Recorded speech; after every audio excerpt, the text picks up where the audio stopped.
1984 batch Assam-Meghalaya IS CADRE Ajay Kumar Bhalla na Manipuri Anouba Governor Oina Lakpa Asi Arambai Tenggol na Taramna HAINA Arambai Tenggol General Headquarter ge Control Room Operator LAISHRAM ROBASON na THADORAKPA CHEROL na PHONGDORAKLI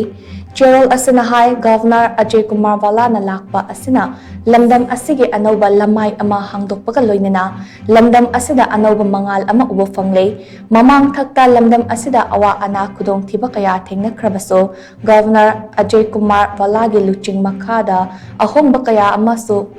uba fanglagani haibagi achet pathazabalay Governor Ajay Kumar Bhalla gi asengba asanba mityenggi manung chana maikay ani gi marakta wari sanaduna irang asige waroishin purakpa aikhoi masel gi marakta lairamba khenabasing adu kokhanba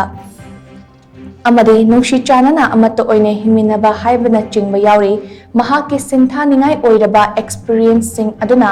lamdam asida chaukhatpa amadi yaiphaba soidana puraklagani lamdam asida Anouba infrastructure education system amadi ana layengi lamda chaukhatpa kaya purakani haibagi thajaba sing asina miyamda khudong chaba kaya fanghalagani lamdam asigi apunba saktam ngaktuna thamnaba amadi border area singda law na yadaba thabak kaya chathaba thingnaba matik chaba border fencing tawgadabani haiba gi wafam asida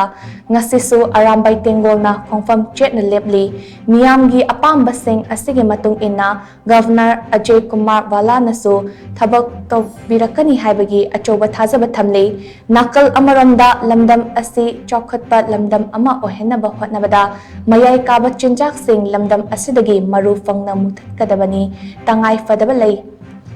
Governor Ajay Kumar Bhalla na lamdam asida chathariba drug trafficking amasong popi thabana chingba sing asige mayokta achetpa khongfam lepkani haina thajaba pikiba adumak lamdam asige miyamgi laibak fabane